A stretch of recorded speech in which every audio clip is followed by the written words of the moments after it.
much. I want to note right off the top here that the descriptions of the president's condition have been changing throughout the day. You'll remember, I'll give you what we have confirmed. Last night, we got word in the 8 o'clock Eastern time hour that the president's close advisor, Hope Hicks, had tested positive for COVID ID. He went on Hannity on Fox News Channel last night in the 9 o'clock Eastern hour and said, you know, she's young, she's going to do fine, not really worried about her, we're all being tested.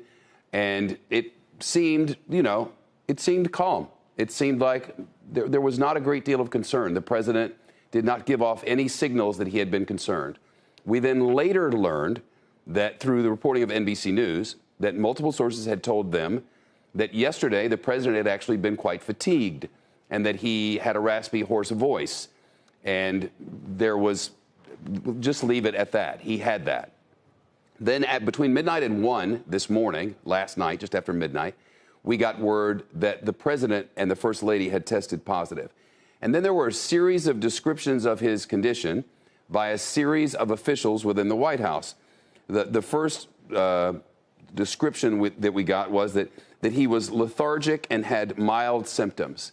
That was in the morning hours here on CNBC. And then in the afternoon, during the 3 o'clock hour Eastern time, Larry Kudlow, his economic advisor, went on Fox News Channel and told Bill Hemmer that the president had a moderate case. So we went from mild symptoms to Larry Kudlow categorizing this as a moderate case. Then in the afternoon, we learned through NBC News reporting that he had a low-grade temperature, and then we learned that that temperature had been with him through much of the day.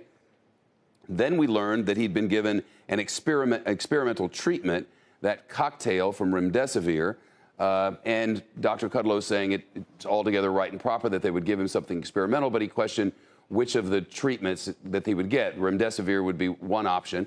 You'll remember, though, that the president said months ago that he was taking a hydroxychloroquine as a preventative, when hydroxychloroquine had not been proven safe by anyone and was seen to give, greater risk of heart conditions.